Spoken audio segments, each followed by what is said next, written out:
the first thing you're going to want to do is actually edit the BK itself. So as you can see, it currently has this little connector cable coming out here. I've converted that to an XT60, but whether you do that or not, you are going to want to build an extension, which will get plugged in first. That's going to allow it to run all the way along the blaster and underneath to the battery compartment, which will be sitting underneath the barrel. Now I've got a custom sawn-off barrel here. Step 1, you'll notice I've removed this. You just do that by using a Phillips head screwdriver to undo it. And that's so we can get the back parts on. So let's start with that. You're going to want to grab this piece and you want to slide it on. You'll notice that there's a channel here. That's what your wire is going to go down.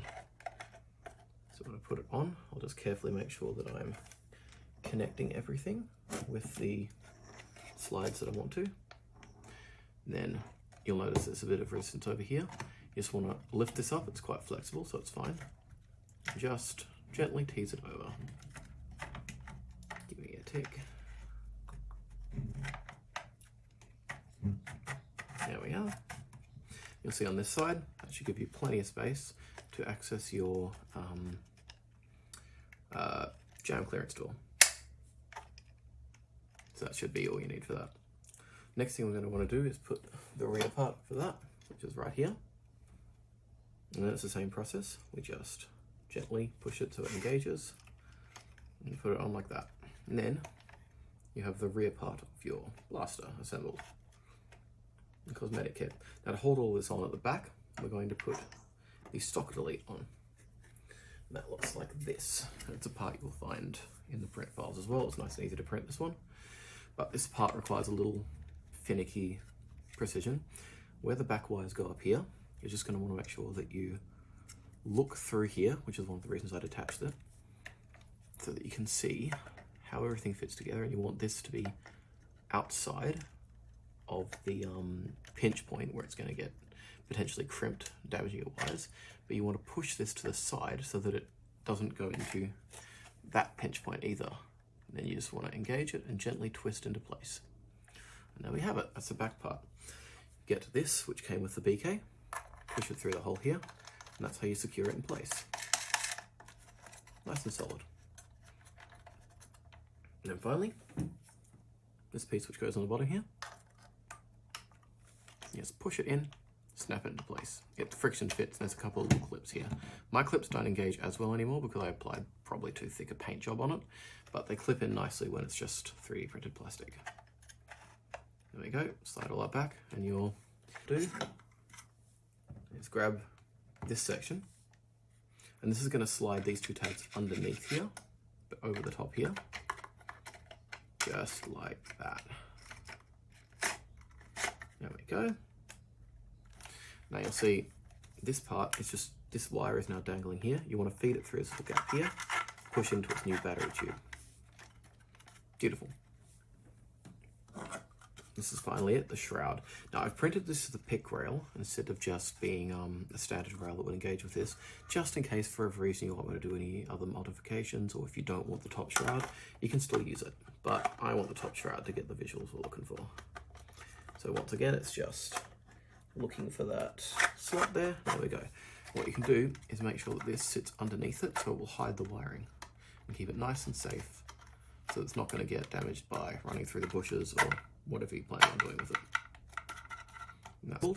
Finally, let's grab this lug sock here and just that press fits in like that. Now I need 2 bolts right here. I'll include the exact specs on them, but they'll want nuts as well. The longer bolt is going to be going through this hole here, and that's going to actually run underneath the barrel in the same place where the BK's usual under barrel fastening screw is, so it's M5, and that's going to keep it. And the shorter one, you push through here. That's where you want it to go. And there we are.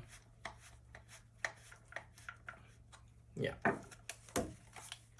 This is now all secured on the back. No part of this is coming off. So we're going to put this back on.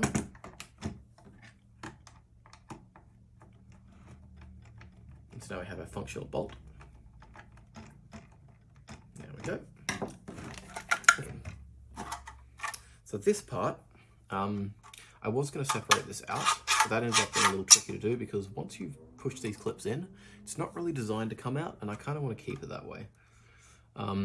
Because once you print this part separately from this part, you just want to press fit it into here until these two clips here engage and won't let it come out again. And then it's just a matter of tying a piece of elastic around this loop here, looping it through, and then tying it on the inside of this here. Now what that does is it means that this is now going to push up and down the magazine itself. So obviously this isn't ready to go yet. So you want to grab a BK mag. This is currently designed for BK mags. And you want to remove the bottom section here. It just slides off if you pull it like this. And this thing will be coming out as well, so you just leave that. Then, making sure that it is aligned so that the front is heading this way, so you want this raised lip towards the back of it, you just push it through the underside. It takes a little force, but you're not going to damage it this way. This one should always face so that the slightly slanted side here is to the rear. I actually find I prefer the BK mags, to be honest, because I find that the BK magazines have a bit more of a sort of powerful spring, meaning that you don't end up with as many misfires, and the base of the spring just feeds into here. Oop. If you put it in right, now it slides in place and you have the functionality that you want. Put the bolt through again. Should just be able to push it actually. And the nut goes back on the other side.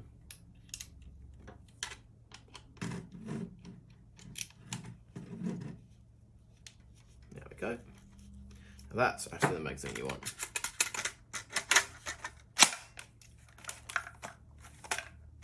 It's designed to just affix. You have this pin here.